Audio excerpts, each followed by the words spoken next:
أعوذ بالله من الشيطان الرجيم. Donc Umar rabo nala woto ne ta Hafsa ma sanna mi yete sababu ni ngambo onte Abu Hafsa Umar katari bi to bonta Hafsa le mano anwa bonta Hafsa ma to beti kunya kanga la rabra mor po ne de bon bonata Umar fa bonna lamta Abu Hafs kunya ya woto ne Umar fa kunya ya woto ne babu an so ka Sheikh Usaimin wakata meta yelo to ne tenedam bon Umar fa akunya la rabra mor po bonna lamta Abu Hafs sanna mi yete atara bi pugul to bonte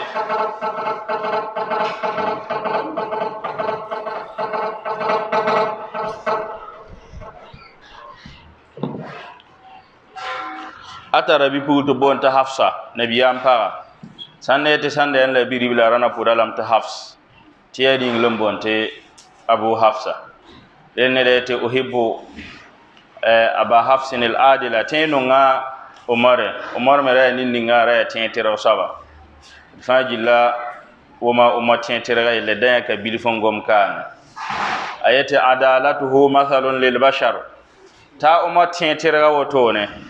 aya example ko ne ba jilla fajille ne den datan ye tentira sabu da jilla fa ba maran karma Umar kisan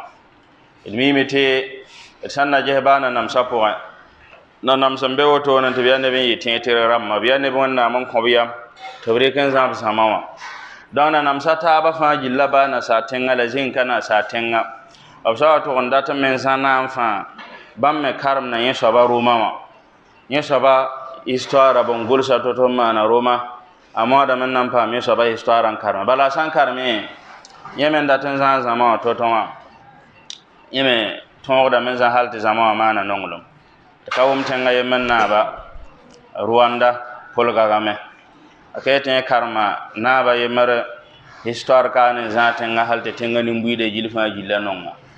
fa jilla rawo ma tenga nzaba toto halte re musiba yum kata teka halte sidi musib tek tek arjak sama me konton sodansa lawande ga nama wotone ay kala kabal te tenga jilfa jilla development halte tenga ni mbuide jilfa jilla non halte nama zame ya yom ka ter seleb ka bata sigwa liya yelle meta yinga atenga terra dan ne san terra bala te tenga ni mbuide ndat fa jilla sek development ayam ka bata na kan sigwa dan ya woto ne lebe te adalatuhu mathalun lil bashar terra exemple ko ne fa jille tenen ni nganda tan ye tentero safa jilla ba karma Umar kisan la yate alam tara jundiyahum qailan adalta fanam aminan ya Umar tan na je kisrana ba wanya kanede meron tome tabo mandini waje Umar ya ninninga absande te tenganga woto nen posoka Umar nda na ba katanga bala Umar wande khalifim na wakata tanzim he kural aradiya nisf kuratul aradiya tenganga pusoka jilla fa l'islam tete ninga ngasa ban so tenganga pusoka dunuwa pusoka modon penaga nje he nyeme alhala yawana teneda sidi hale Iran senawa bawto kisrana ba ayi Iran senawa tan sokra Umar yelle lene ba tunan kenga Umar zakwa anta wato ne yin zaka sura sama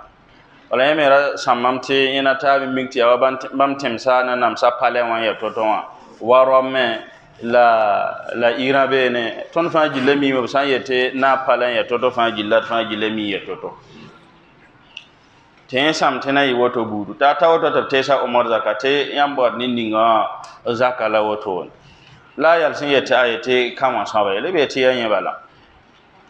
la tete san ne azaka mimbe kanan bala ma kaya zininga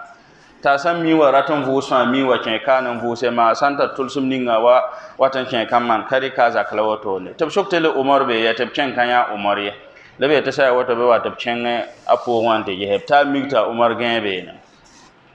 la ngama nuga yemran ya zukuka tinuga yemra rika men ludane ngawoto to winto sula ranam hadaye antan jaha Umar amana yel solamne yete hakamta fa adalta fa aminta fa nimta ya Umar to Umar hakamta arsa sira fa siri na bumbu fa adaltan tẽetɩrga fa amintan paam basam yam fa nimda rɩle fa n gũsa ka rẽ ned sã n ya wẽgd fãa basam yam ka beda bala rɩ ne bakɩrame tɩ bãmb dãmbã baooda wa sãn ka bao sodaas ka tɛk sẽn wa yilge sã n yi woto meng n na kẽnd sodaasã ka tõnd sõd n sɛ ye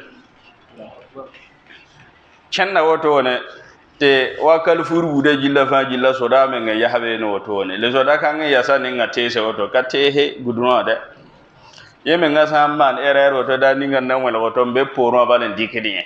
fa wẽnegame n na maan wa le yẽra mikame tɩ roam sẽnen la bãmb tẽmsa sẽnen naab wotone sã n be fãa sã n be zĩigẽ fãa fa yɩl n paam zĩ-kãng meng n kolg ya to sã n baood bɩ gese wa tõnd ka na namsa sã n ta woto tɩ be tɩ zĩ-kãngã ya présidentiɛl la n zems cula a yembr fãa sodaa bee beene n yasẽ sã n wa pɩʋʋdbe sã mi tɩ fa ya sã n leb yetɩ fa kẽnda ya leb yetɩ bao zĩ tɩ ka ka sor ye tɩ fa me baood zĩ pʋgẽ bala la b sã n yetɩ lebe tɩ fo wɩngd n kẽedẽ fãa a ye fo yʋʋl la soy donc rɩla yetɩ alam tara jundiyahum qailan adalta fanam aminan ya umar n yetɩ wa farukuna farraqa albatila n yetɩ farukame ya umar wʋre le nabiya muhammad sallallahu alaihi wasallam n pʋda yʋkãngã le a wakat bole nabiyaam n pʋda yʋkãngã e nebã gill fãa gill n maan hijira n solga t'a umar wa maan hijira n vẽnege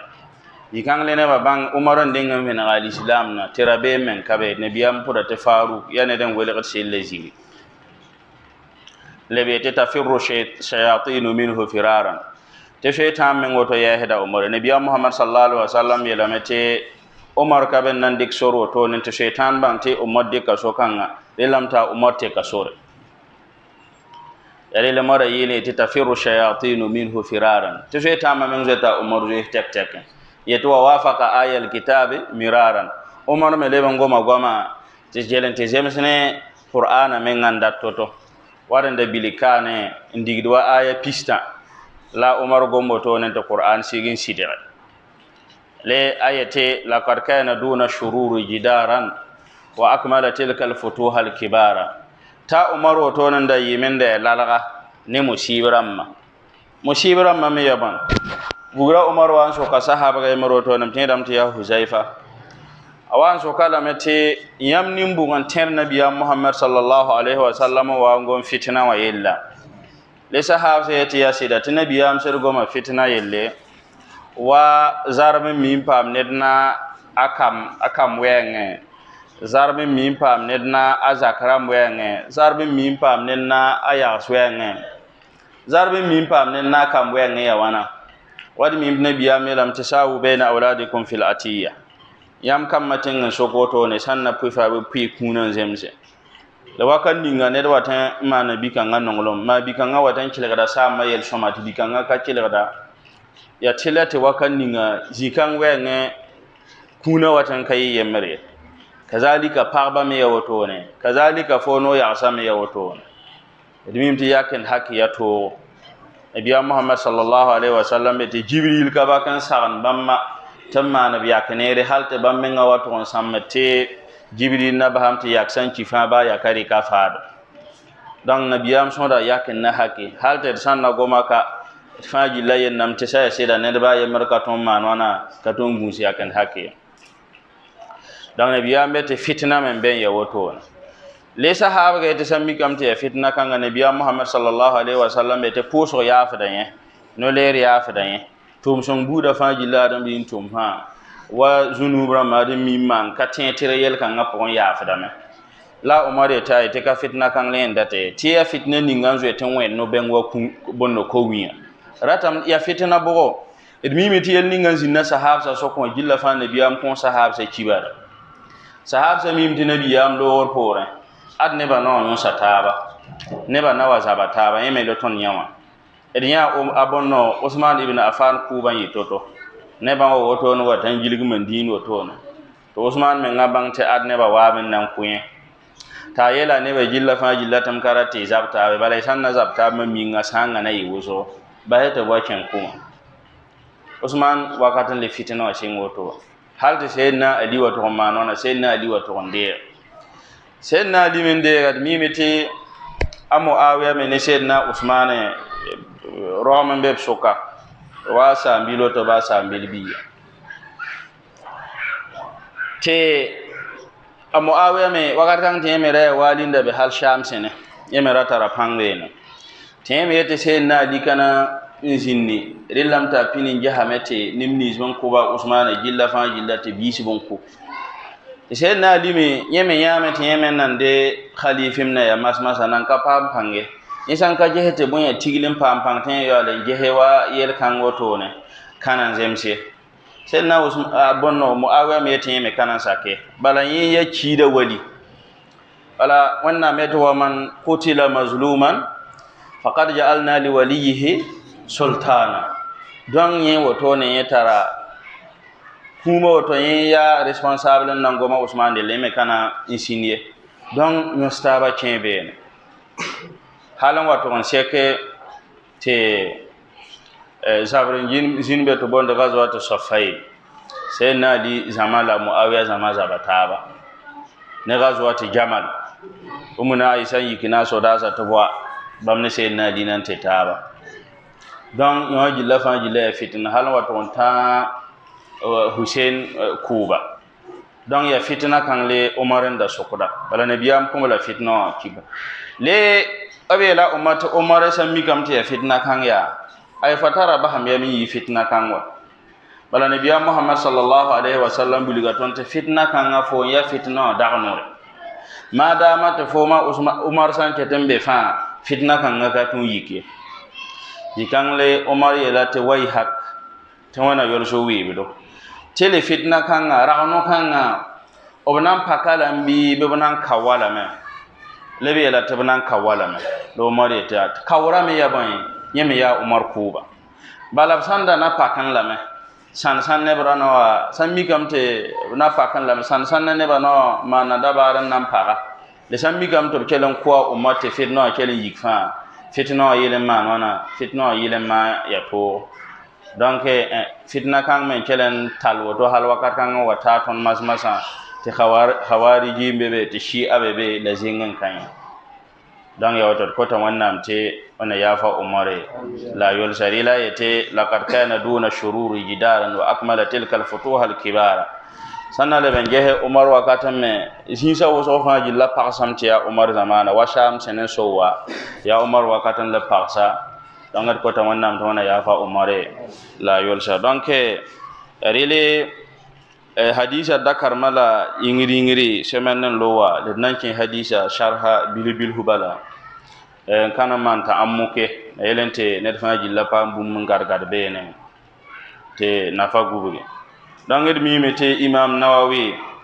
a paka gafa ne hadis ninga tõnd karem tɩ loto be tɩ innama al amalu binniyat tɩ bãnge tɩ tʋʋm buuda gilla fãa ya ne aniya donc hadis kãngã moẽmã zɩsga hadisa yelle hal n wa tɩg n sõd hadisa t'a ya pile n yɩ dĩinã pile rãmb pʋsẽ wa mora yemr n zĩn tɩ boon tɩ abdurahman ibn muhdi wẽna yolsa a yeelame tɩ sõmma ne ned n na n wall a gaf fãa t'a sãn na wall gafa baadeng n wa ne hadis kãngã tɩ innama al amalu binniyat hal tɩ yẽ menga wa tʋg n yɛlɛ tɩ yẽ menga sãn na wall n gafo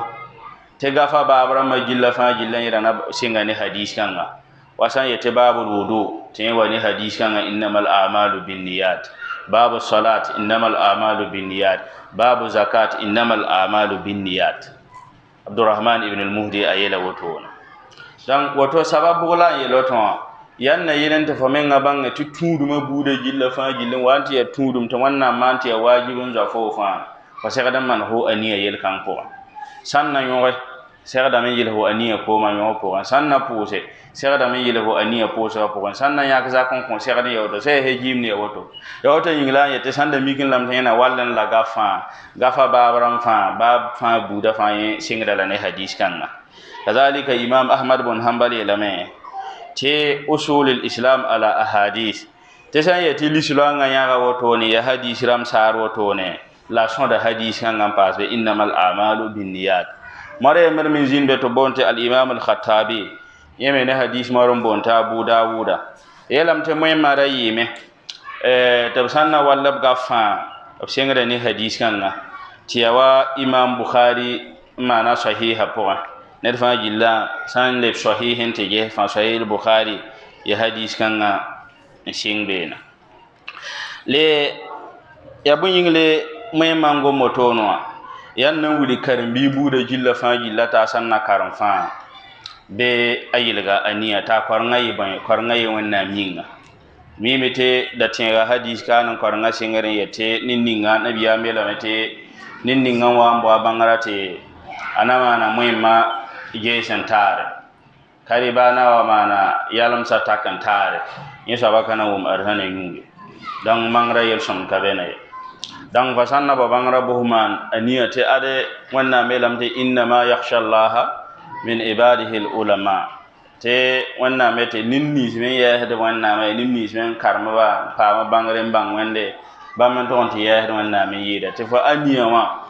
fanda tan ba bangra fo bo bangra to fara tan pena ga wende wanna nam da tan pena rile man bor bangra samman woto fa fu ni wa yila ga de san wato man aniya tini yo nyo so woto nan ti ya wa to alima saben yete fo mani ninga wa mbo banga ti ya neba nan wen saben nem san tes fo abna bang te fo karma me yen so ba bona le façon wato mbo bangara te wonna mi fa fo ponsama dago ma gomni nga no le ra wakata tafsira po wanda to se mara yemerambo nate Muhammad Said Ramadan al-Buti aton karan sa ma yemere Alhaji Umar bam karan sa damma yani de talbangre nafa zamama amana kalam ko sa wannan te wana yolsa awaye lamte wa anta balika yesa ma wa pega yin woto na yete wakate tara sansana ne menga ka bang zininga samanda kenna lawa tallala man zare amma anta zinwa mahala yelate adam datun gulgu la yella yemere te mam sanda min lama te sabab ningan ton takane dem pena wanna fa rayan la sa'd piso wallahi nana bahamto ko min pi sa'da bala boyen na yilen ta papa mano na papa men pena wande le mam jaham to bumni ngan ton te taka adam bi ngem pena wande ni ya bangara baba yari le mam boto bo bangara wakati hang la tallan cenga karan sa me mirji ngam bonte Hasan Habannaka al-Maidani ta cengbe nen te karma la yela te fakar nga woto na fan karmna songandawa rat fakar nga puhan nan die fo bumma jilla fa fakar nga puhan le farata ndira mano to ne te mara sede reera sir cengante karma wat hanga be lamte mara woto ne nebara wa konta la kuni nanam sami konta la kuna rakare ta sama wa mun boda ya tabsam min ko fo bobre le mam dara tam de fo aniya wa singra raman wana raya fan karam na ya dunwe yingi ta yale singma hande nam te dam tiya 2004 abam bola la Dubai be ne te yagra anti Dubai na ba organiser da bummo to no yo faaji letu min jehe mo bedin ni ngan nafa dunwa jilli on walga haramma le ben tar korngra moto nan tene ban nafa da to min wawo sanna wawo me ya kunin ka to bilige le bande ka kunan fa la yata ten kanande da sokto bre kam ma nona le te bre kan son kibsa sanna jehe ne da men ya miskina katar ba fa dan ya ban ya sa masala aniyo me mana wana aniyo me bangra singra manara me le masma sa fa san wato on bord bangare te fam bord bangara ya admam da tam to boy tiya woto ne anje he mam san mba bangara woto ne bangra lor por mam tu mana wayi boy yalla mam karam woto ne tiya madrasa tiya muhimna mam san woto mam na pa ma diplôme ram gouvernement no dik mam nam tumne samma no to ni o sam donc fa kor ngane ba kanande fa kor ngayondo kagun so menga kanande fa kor ngayondo ma yalla ton zamana ramoto ne abawo da more ne san karmo wana bangrati ya wa muhimna korn woto ne yalla bawo da lame ton zamana ramma ye kafar more ab kawawo more dan woto yingam kanan nam sam men ngam ba bangre ma ta fa men ngaw pa bangran wa woto ne we te bangran wa na woto nam kanan de kan na fene be ala ton zamana ramma kawawo more kaman woto ne ndaman woto ne bangte bangra fam pa ma woto ta fa sankari kin wiligi bata ya fone ne da mangantar problem da fakari kan guri ga wannan nan so ko la alkiyam da bala bangara ya woto yelam te fasan karman bang fa bo rekin wuli ga me ke to nyakin ya wuli mam no so batara be mam kanen wuli ka woto da ba fo ne so batara be me tele ti fo wuli ga na yelem pa me in yi shandam ni so nan ti pit fo alkiyam dara donc yanna yelente ned fa jille bang bor bude jilla fa sanna bo bangara ba yile gati ya wanna mayinga rele ba yete moyma tenga hadisan yete shekadam te neden nan walga fa bare ngama nona singni hadis kanga tiya nekran ko bang bawrba ned fa jilla ne kam bang woto ne te armem ni se ton karam ne abaga haram ma woto ne are nam so bud ka be ban kan nam se be sanna je ned fa jil sambar ba karam wa imam bukhari ramma imam muslim damma ibn taymiyyah ramma sanna pagabla ma mite aben yok ne dan pablo pabe sanna wa imam ahmad damma bam damma fanen nan som te belam te ay fon zamana ramma ka wa bor morre nam ba vodo fa chen la fo bam ma mi ko bla man pabe e chen sanna prison sanna man kalim prison wo hal to bokata ne ba ye medda kamibi bala ba men dai ne ba jilla fani yalse le lor ko ron wannan mana wannan vena rabiyalla la wannan man vena rabiyalla ya bayin yab aniya songa yinga tabaga harambe tab karne wallahi imam nawawi wa walga kanga otono arama nam te wanna minga ya arzan balla bawda yeme pam sen bangre la comité bangra nan sen oto halanta wakat kanga tab taran nafata ya raka miye danga de bon hora wanna te wana bahate edi daga aniya ramma wa ya tumning buda fa po na dale ben yelamete moyma yelamte e bangti hadisi nga woto ne ada ya bangar posoka bangara puisa tamba yemere yete bangara puisa tamba yemara yarili imam bayhaqi yete bangara puisa tamba yemara yaba te bala sanna yehedina yeljilla fajilla yala wana yala tabo yalambe woto ne tentara tonkon ni shura yalambe woto ne tentara tonkon ne zilemna wa zikir damano la qur'an korngo la zingen kan li yal sanna men be woto ne tentara tonkon ne boy ni wila wa pusra la tum son gude jilla fajil woto ne ni in wilan tumna donc dina yala wana jinsa taba woto ne le hadisi nga woto ne tara tonkon ne boy tara tonkon ne adin bi se shunya donc anta tonkon ne adin bi se shunya wilgam te taba yemer woto ne le hadisi nga man wana hadisi nga ndik woto no dan ya woto dan me masanne lamte hadisi nga woto te innamal a'malu binniyat to fa jillatara aniya halan wato yete faman kanat hijratuhu ila Allah wa rasulih fa hijratuhu ila Allah wa rasulihi man kanat hijratuhu lidunya yusibuha imra'atan yankiha fa hijratuhu ila ma hajara ilayhi abelam te hadisi tara sababa me ya ban abelam te paga yemeranda be to bonnatu qais qais ra ne de l'islam poka la wambe mandini nabiya muhammad sallallahu alaihi wasallam tirawa yemre ya dan datan furi la agol san kon rawan yete rawa kanan pa min furi ti sankarawa mana hijira wa mandina samman hijira wa mandina sakama la sankama no to fan kasake tirawa sere man hijira sere wa mandin ti ya wan ti ya parayinga ti ya rele nabiya mu wani hadisa woto no wa maraki suuda saba ya gahawoto nan to ballati ya usulul fiqh tan walla bonalamte alhaji ibrahim al-alawi eti wa thumma manna wadduna bil qaisi ala muhajirin li ummi qaisi ayelam to samsanedan wa antum tumbude jilla fa jillati ya duniyinga ti ya bunyinga obmana kiyas ne hadisi nga yetfa man kana hijratu ila allah wa rasulihi danga be lam sahab sa sanelam te ya sabara be bam pusente bam da mimbo nata muhajiru ummi qais tema sabam ya bon ya ne dem man hijrati ya pagambo to ummi qais yinga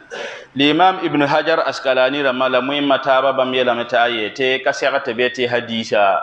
ya woto yin le mel hadisa wa amti ya umum ti ya ne den nan tum fa ba tum ti ya ban ti ya wanna me yinga donc te innamal a'malu binniyat tumbuda fa yani aniyam yete tumbuda fa tigmame zemte ya kwese yeme be amala poa wa qur'an korngo wa zikri la zen kan cenga makanti jilidro wallo man ta labbaik allahumma labbaik la zingen kan ratam ta yiba ayi wenna mi nga yeme be tuma poa kazalika yin wila tuma wa puso yin fa jilla be ne donc ça était tuma ya kwese la adam yin wila tuma ile bonte amal bala be lam te ta amal gubga me kwese be yin wila tum be la san yete fiile san na yelam te wel gambal ti yin wila tuma na donc ya le be te yati innamal a'malu binniyata tibum be to mana hazfa yaban yati tum fa jillatara aniya wa belam tibum be ne labram mor point tibisa rimi tena biya ma hadisi ya woto ne kazalika qur'ana me ya woto ne wato ngoma gomni nga woto ne te ya bumli bis be ne bumma mi yisbo yen songa te goma yaban te ya soma kare wakani nga wato ngol salama halte wa pidmen to bot yisin na gol san kapame relebete hasfam be no taqdiran be ma inna ma'tibarul a'mal aw inna ma sihatul a'mal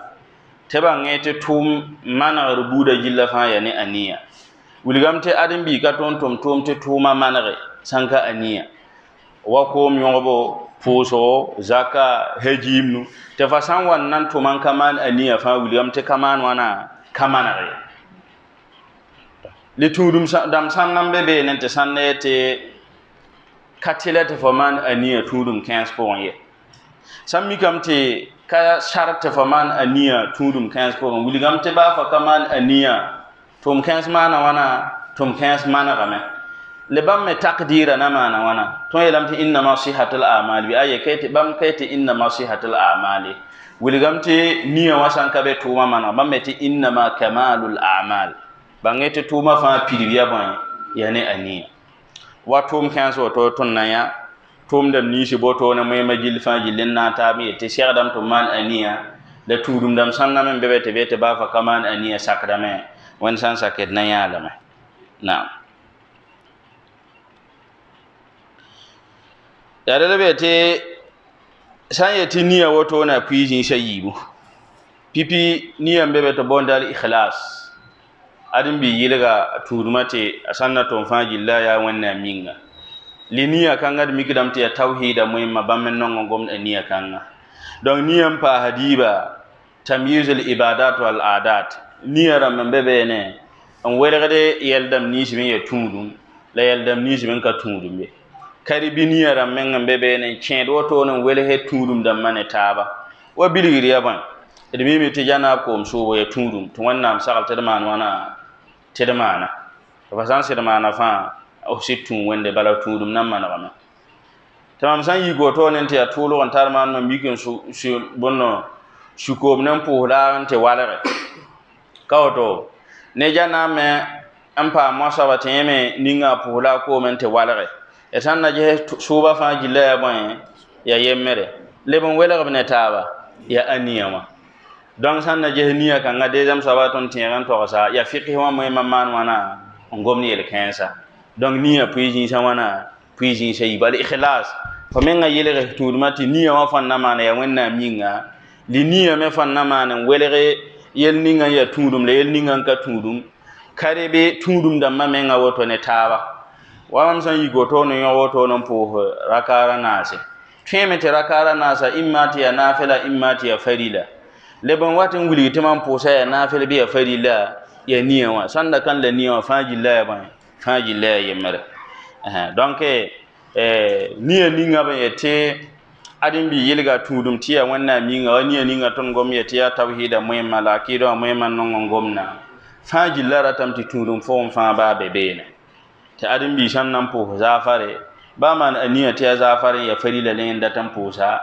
lale man aniya ta yem pohura ya bon ya wanna mayinga sai waniya kanga moy mame goma yellen yete san yete al ikhlas lafzun la yuradu bihi illa al qasd lillah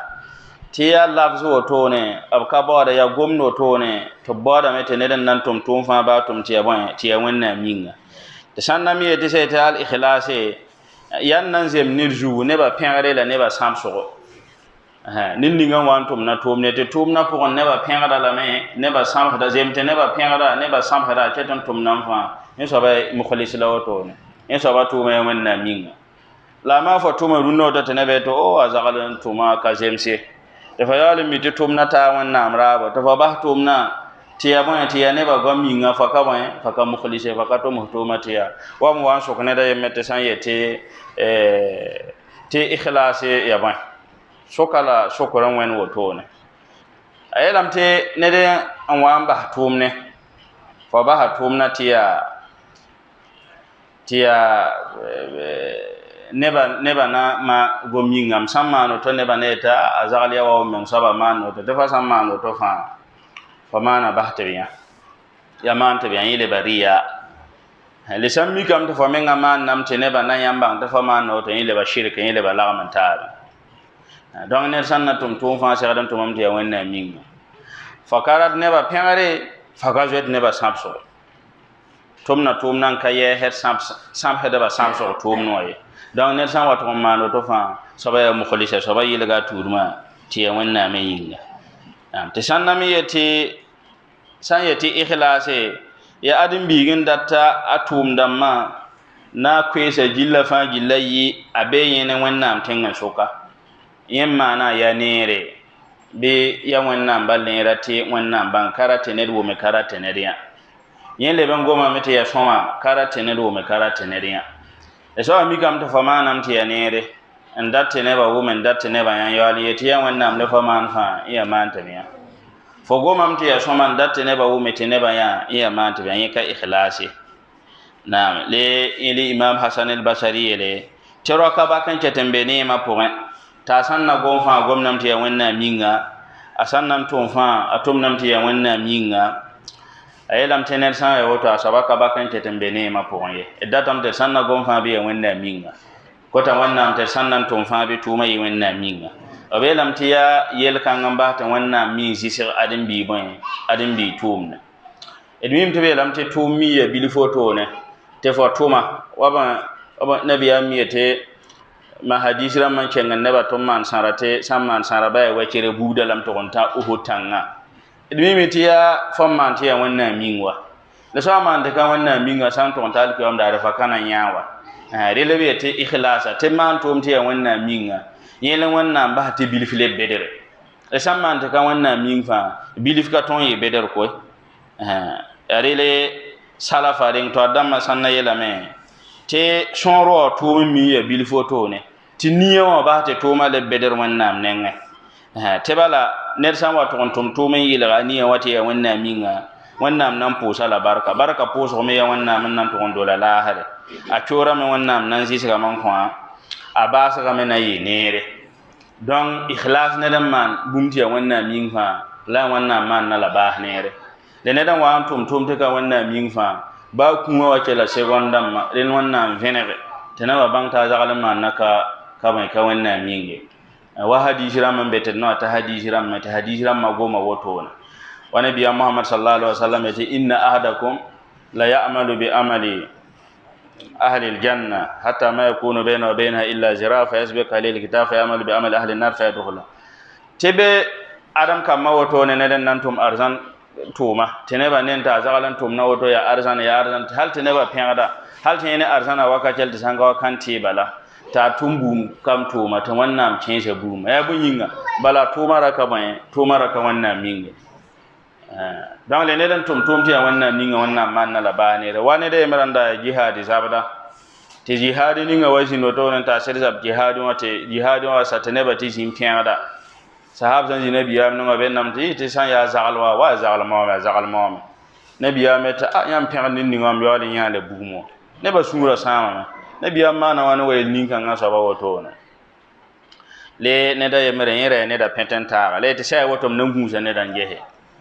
zabra po ngba lawa ambe zabla ma balan zabdan te obwa chata pole ga kare meta chelen dik su wonu ran katin woto nan kelan konsa men nan ko le ne da te sadaqa rasul ta annabiya to hasida gulgam tan wasa ba zabra jilla fa jilla zabra ya ne ta ya bon ta ne den ya ganda wora kan wannan mingi yarile muhimmete ne den tum tiya wannan ming fa wannan man na laba ne re hal ta ne ba jilla fa jilwa ban tin yo so ba asetum nan tiya wannan mingi ne den man ta ga wannan ming fa ba gudiyo ma wana den wannan mafina ta ne ba ban ta zakalan da man na re ne na wo me re ne na ya dangat ko ta gudum ni yel kanga ri mete rele wanna mete wa yel nabiyam te kulli man fi aydikum min al asra in ya'lamillahu fi qulubikum khairan yutikum khairan mimma ukhidha minkum wa bada zabra woto na banda yo yem saban piso poa sanna chi dina poa sanna me sur sam na me bammen da tar arja tebri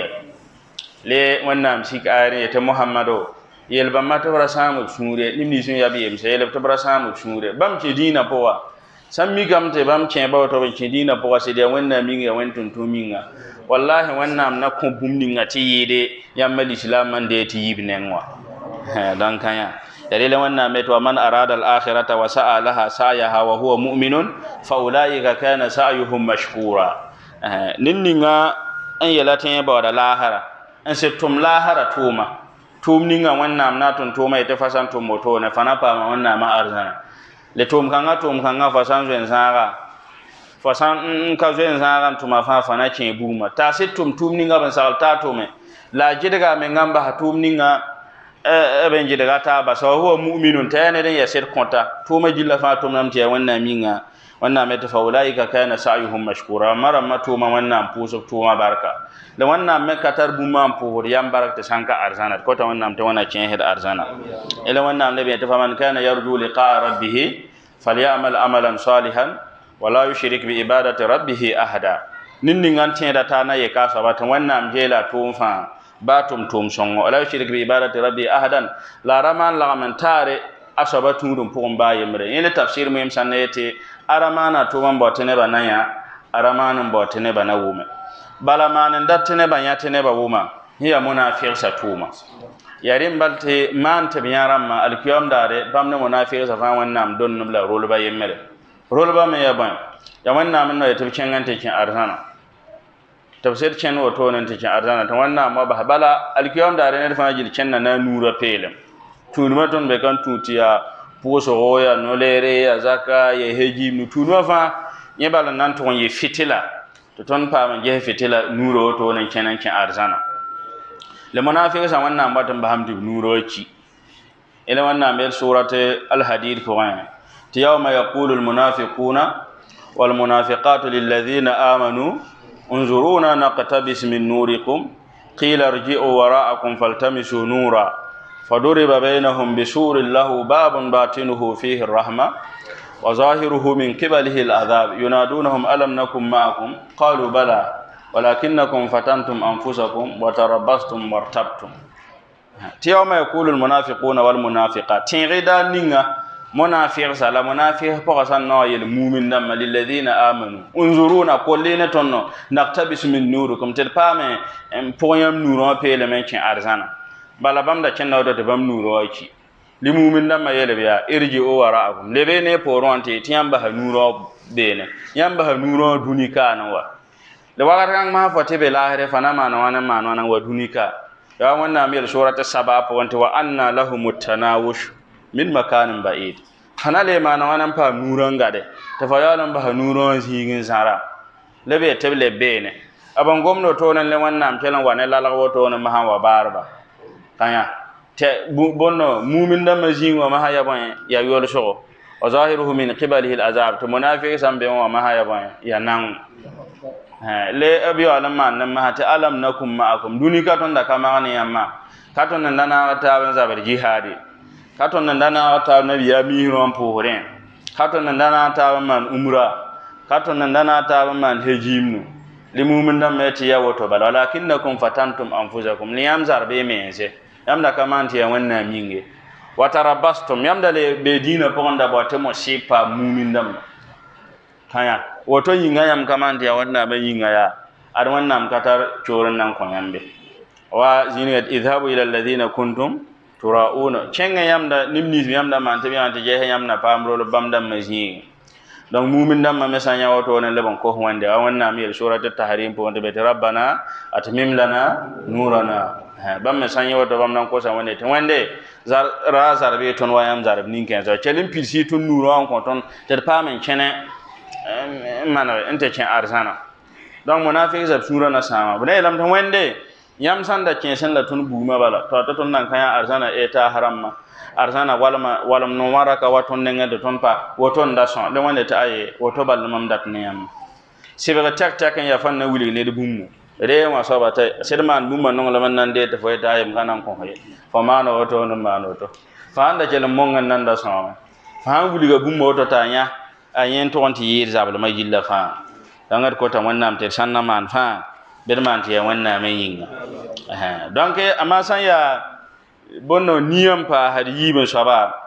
yẽ me ya nia ninga tõnd ne tɩ ya nia ninga welgda tũudum dãmbã ne taaba wala fajira wakatat mim tɩ bũmb be tɩ boon tɩ rak'atayn al-fajiri ka'atayn al-fajiri pʋʋsda la rakaara yiibu fajira me ya bõe ya rakaara yiibu d sãn na ges pʋʋsrãmbã gilla fãa gilla ya yembre li nia wã n wat n wilg tɩ bõe tɩ wã soaba ya rak'atayn al-fajiri nia wã wat n wilg tɩ bõe wã soaba ya fajir ninga ya farila kazalika ya rakara nas me ya woto wanti ya toto fa gille ya woto ne kazalika wasuba yelme ton goma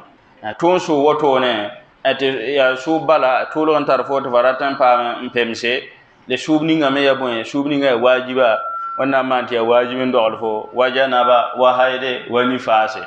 wa juma ko msobo ne mo yimni sme yele tu juma ko msobo ya bon juma ko msobo ya wajiba dan ya woto ne alebe en welega da tundum da mane taaba la le welega tundum da mane ada tara mane taaba dan ya woto ne ila ta faman kanat hijratuhu ila Allah wa rasulihi fa hijratuhu ila Allah wa rasulihi ninninga hijran yati ya wanna minga wanna mtuntu minga a hijran sidi ya wanna minga wanna mtuntu minga kazalika ninninga wa ampusa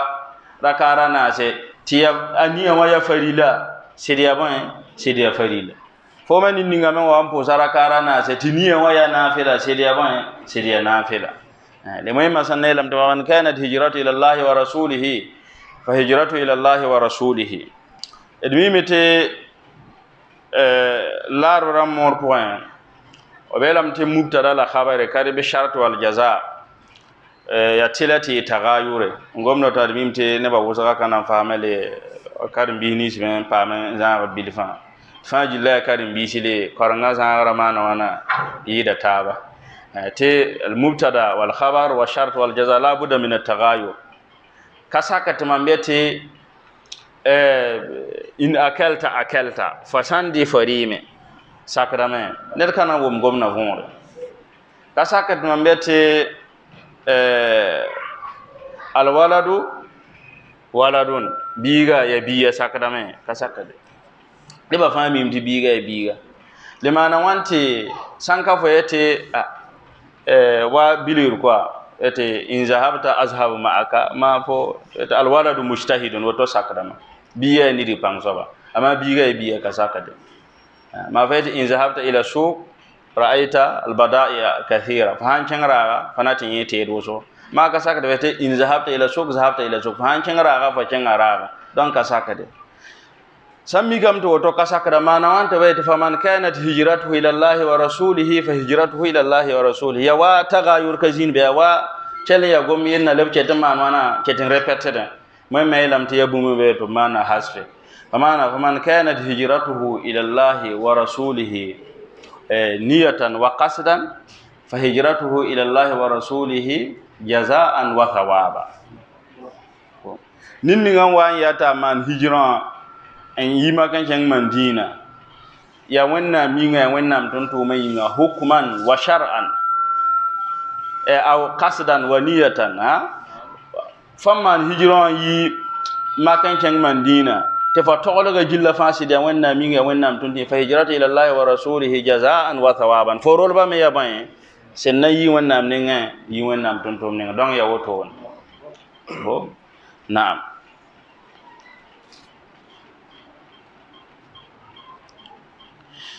donc lebelam te ti hijra woto ne hijra puye men cengsi kata teka dumi miti tote biya Muhammad sallallahu alaihi wasallam na kaman hijra yima kan ceng Madina rawan nam sa sahab sa woso nabiyam sa sahab sa to man hijra man wana ceng he Ethiopia tafsir man hijra ceng bene hijra de ban pa hadibu hijratul wufud nabiya muhammad sallallahu alaihi wasallam wa ampak maka ne ba woso jilla fa jilla budam kata terse en yike wa nabiya muhammad sallallahu alaihi wasallam en yemi ya hijra man hijra wa nabiya muhammad sallallahu alaihi wasallam no karmo dinan fahamen de ken man wana anta tasabe abto damma li hijran de ban pa hada nabiya muhammad sallallahu alaihi wasallam yike ne sahaba san yike makan chang mandina donc ya hijra kan woto nan le ban gomno to no donc hijra kan mi ya hijra ninga ayara mo wa woto nan kata terse ngomen pen hijra yelle haleb saba ni nimni shi mengan tarab ton lob kaman hijra bam dam makatar yel somle awana mede innal ladhina amanu wal ladhina hajaru wajahadu fi sabilillah ulaika yarjuna rahmatallahi wallahu ghafurur rahim wana mede innal ladhina amanu bangenti nimni jon ko sen nawande wal ladhina hajaru la nimni jamma ne hijra yikma kan wa mandina wajahadu fi sabilillah lablezab jihadun san wanna madina wanna med ulaika yarjuna rahmatallah bamma wato tinda wanna mayol sawa sangane den tinda wanna mayol so fa akana ba zakan ba kaman ba buma fa ba buran yikin nan ceng ato tinda tutun wanne wanna meta ba mara matinda wanna mayol so wallahu ghafurur rahim wanna me ya fa na ba wanna me yol so na ba wanna nan ceng sebla yol so ni ngambo nte arzana wanna am lebi yel sini ngata fastajaba lahum rabbuhum أني لا أضيع عمل عامل منكم من ذكر أو أنثى والذين هاجروا وأوذوا في سبيلي وقاتلوا وقتلوا لو كفرن عنهم سيئاتهم ولأدخلنهم جنات تجري من تحتها الأنهار ثوابا من عند الله والله عنده حسن الثواب wannan mete mumin da mawa ko samande ta wannan sai riya ko so fala wannan min da ko so wannan mete ban anni la udi wa amala amilin minkum teneden tum fa wannan kanan sai ma to mai zemti ya pa to mai wannan kanan sai ma wannan nan dolala me leben ya rome ya woto ne bala wannan fiya wala me tebe nimni shi ba mana wana ko sen na wande leble man hijira amba habra tengan na wa mandini watun wande wa udhu fi sabili toble nam sabati ya mamun na mayin wa qatalu tubzabne kifendamma wa kutilu sannan bebe to kuba wannan metela ukaffiranna anhum sayiatihim wallahi ba mazunubra mamun nam nan ya fama wala udkhilannahum jannat mamun nam nan kin sanin kan sara ma arzana tajri min tahtiha al anhar tiya ko sodon zet arzana tengare ko soda me ko soda wana ya ko soda na ase mathalul jannati allati wa'ida al muttaqun فيها أنهار من ماء غير آسن يكما عسرا وأنهار من لبن لم يتغير طعمه يبيسم وأنهار من خمر لذة للشاربين يرام وأنهار من عسل مصفى يسيد وأنا ولا أدخلنهم جنات تجري من تحت الأنهار وأنا قصور زيت بين كقصوا كوي يقصور ناس نينغ وانتقصا هنا وأنا ثوابا من عند الله ويرول من يونا منين law anna matu wallahu indahu husna thawab sammi gam tu dunikana yammi mana netena nam so bolin yam ko chorfa bangi to choni ngambe wannam ne ngwa yida woto choron mana faabe wannam nenna donc hijira kan woto ne ya nabiya na sahab san yik makan ken mandina hale to bato on yete nimni son kama ne hijira embe mako woto nan te kaba fe tara la fe kabu min jira ba alkiyam dara wannan nan te shokobla wa innal ladhina tawaffahumul malaikatu zalimi anfusihim qalu fima kuntum qalu kunna mustadafina fil ardi qalu alam takun ardullahi wasi'atan fatuhajiru fiha nimni si wannan malak san wa ande gabunya to man kalam to biya ne ban wayan me se ban me sabala buyinga ko kama hijira ma ne biya muhammad sallallahu alaihi wasallam be abna so ko la me manu anti am kaman hijira lebete ay tonde ni valam se ambe tengon po zugu tonda ka lebete ay manu wan wanti am ka tunwende lebete tonde ni valam sambe tengon po zugu rajira da tonno tedda pose tedda manu to wannam so ko biya alam takun ardullahi wa yalla wannam tengon ka yalma fatuhajiru fi hatiyaman hijiran ken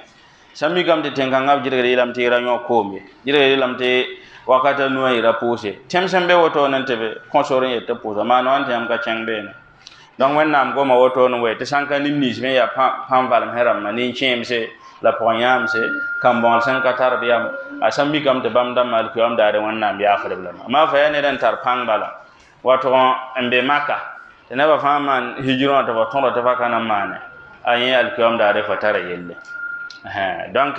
li hijira men be wato ne yeme hijira kan me kana nuare halan to on ta duni kiri yeme ya hijira bo ya ton go masam man hijira ba hazini ngam ye to tun wannan ken zini manare fo bo ye to saka tubtun wan fa ye wajibin zo yem kan fa gille te fa so be kan te tulma ka tun bo man hijira ken zini nga fa man wana fon tun wanda wa nabi Muhammad sallallahu alaihi wasallam te hijira kana waare halte boy halte winto wato on puki zini ngandwite wilgam de winto sa to on puki zini ngandwite fa tubura on war parama yesa wato on parama hijira waara ne dan ton yete sammi kam ti wato ne nabiyama hadisi yete la hijrata ba'da al-fath walakin jihadun wa niyya ya hadisi nabiyama te hijira katar waare halti winto wato manwana winto wato puka andwite le manwanti nabiyam le ben yelisi kanga te la hijrata ba'da al-fath tama kan paklo wor ko hijira kalebe lamti hijira kan ni hijira kan ka yemare nabiyama ngom hijira kan wa wiligam te makan pakteka nedale ben yik makan yeten ba hada makan na mandini watun wande bala paka makta makle boy l'islam ten nedba yemal kalebe be ya san ton manwana anton nam heneta aratun wannabe lama jini ngam nam hennebte baratun wanna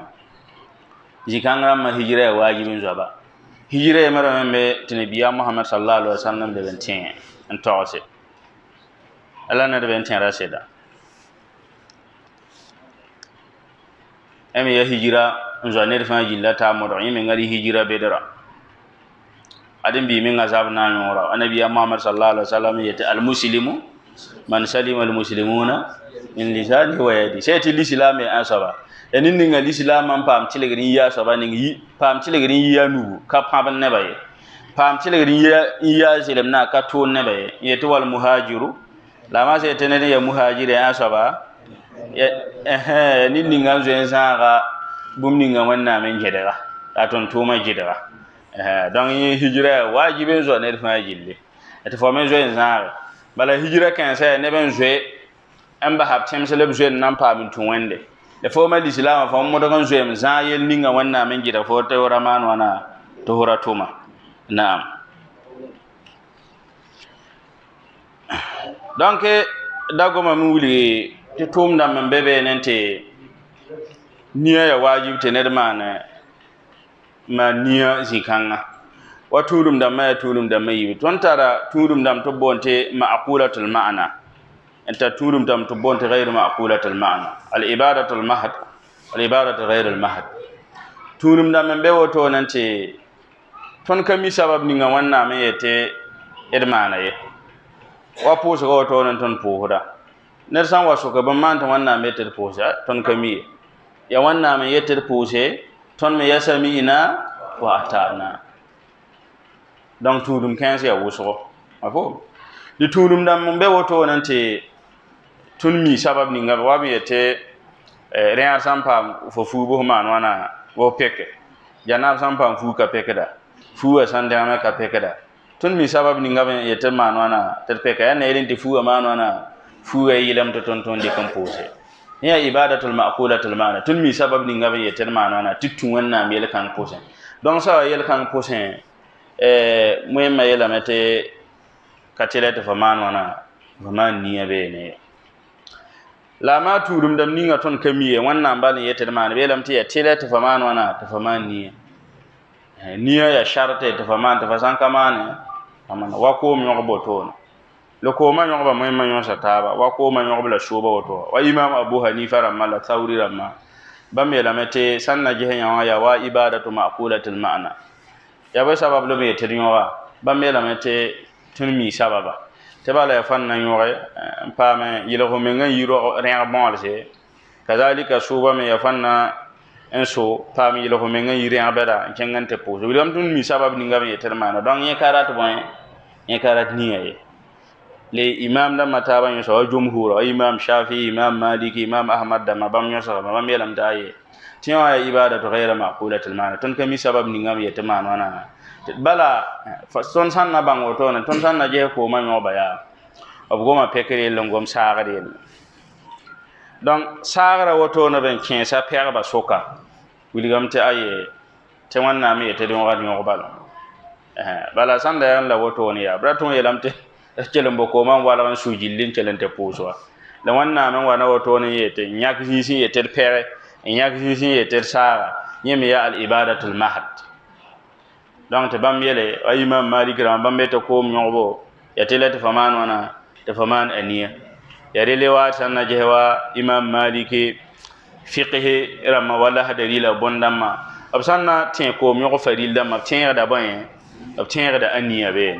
wuli te fasan kaman aniya ko man yobo kaman wana kabe kazalika sanna jehe bonno matne ibn ashira saba matne ibn ashira saba te ban ayate fara'idul wudu'i sab'un wa hi dalke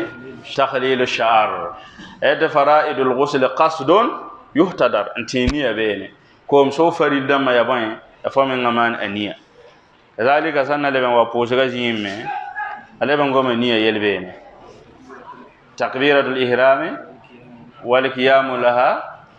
wa niyatun biha turam kaya donc sanna jehi imam malik fi kan wajilli wa ko ma yobo aylam to man aniya shoba me aylam to man aniya donc kazalika jumhura bam yela woto ne lama imam dam sannan cengante te ko ma yoba ne shoba ka shagadan man boy ka shagadan man aniya te ba fa kama ne jemsame amma wa san ya ne wa pusra woto ne la hejimna la jinkan belam fajila na ta be tiniya ya tilata man aniya bene donc wakata tamen nante ka woto ne inshallah tinda mete won wa ko da yopoe nan cin hadisin pa hadibu tin me keten ya umar hadisi donc ko ta wannam te ona ya fadu nubram mali yellembe be nte edaten tin ran wiligi yeme ya boy yeme ya moy mame goma yel kan soma belam to wane den andaten amman yel woto ne man aniya mimete niya wa singra woto ne te sanka jemes fa man te yan nchebe ne ma ka wannan yin fa tumna woto samda ma wannan karate lob goma me te wane den man tumna woto ne sa wannan men sagalata tumna la mana tumna woto sa tene ba wa pya te me nga shura yino ma wa yeme nga wa tumna po ne yeme nga jamde tumna soma te yeme nga ti yalla yel kan samna aniya bisan ne lam ta te yel kan ka samna aniya le yel somnan wowoda te adam bi buda fa jillin wa antum tumne to tumna porante man te biya wa chen tumna point donc be jeta me konye so ba me yemi aniya wan yida tumna ponto to yel sombal konta assalamu alaikum wa rahmatullahi wa barakatuh